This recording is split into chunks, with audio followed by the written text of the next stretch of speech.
Okay, good morning. My name is Aaron Benson, Aaronbenson. I'm a sergeant with Sioux Falls PD Property Crimes Fraud Section. I'll be filling in for Officer Clemens, who's off today. I had a chance to go through the log. Nothing super noteworthy. The ag assaults were all case reports.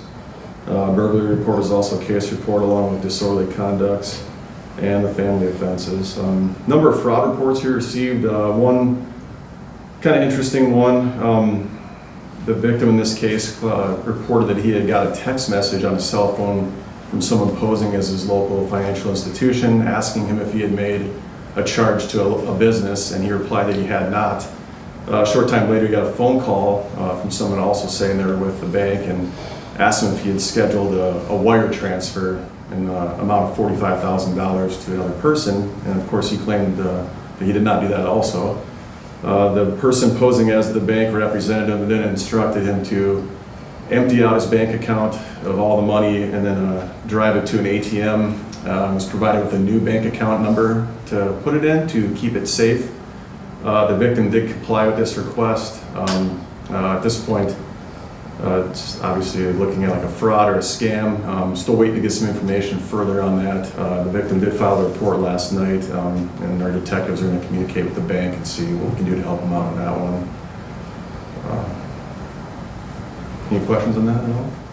I guess, do they typically use like different banks, or did the bank notify anybody? How does that work, or what bank was it? Well, I won't give out the bank name, but it was I guess the instructions he got was related to Apple Pay, okay. So he was able to put that account number that was given by the fake bank representative into his Apple Pay account, and then went to the ATM and then put that money into that account number, and then was told to close it afterwards. It's kind of convoluted, but just a way for him to get that money out of his account and then put it in the scammer's account. So they're going to work and try to see if they can somehow resolve that for him with the bank and make sure maybe a chance of getting that money back if it's still there. Haven't heard anything yet as far as this morning if that was successful or not, but anything else? Okay.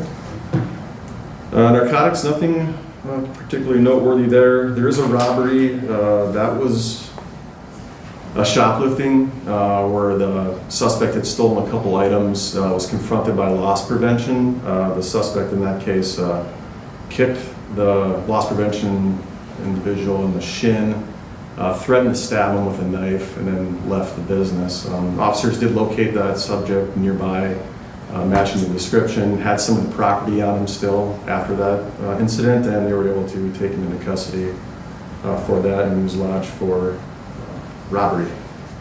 What was his name? Yeah, I did that for you here. His last name is Burnett, B-U-R-N-E-T-T. First name Christopher, C-H-R-I-S-T-O-P-H-E-R. Middle of Clyde, C-L-Y-D-E. And he is a, math here in my head.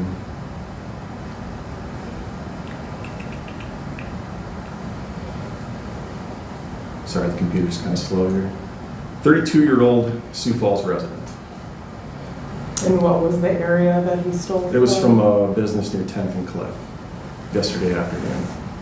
And then where was he arrested? Just a short distance away from there, yeah, in the same area.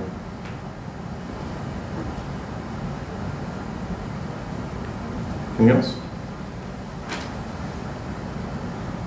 Also, the reports for vandalism, there was a weapons violation. There was a report with no arrest involved in that one. That's all I got for the log, unless anybody else has any other specific questions. Okay, I was asked to talk about a couple events coming up here. Yesterday, Chief Toombs spoke about the Crime Stoppers Shred event. That's going on tomorrow from 8 to noon at Lincoln High School, Washington High School, Roosevelt High School, and Sioux Falls Christian. So it's a great event. Again, he talked about that yesterday. Another good event taking place tomorrow is the DEA Take Back Day. For those who aren't familiar, that's where people can bring their unneeded medications to the Law Enforcement Center here tomorrow from 10 till 2 p.m. here at 320 West 4th Street. It's just a safe, anonymous way to dispose of any unneeded or unused prescription medication. we've had pretty good success from what I've been told in the past about getting a lot of that prescription medication properly disposed of so it doesn't fall in the wrong hands. So.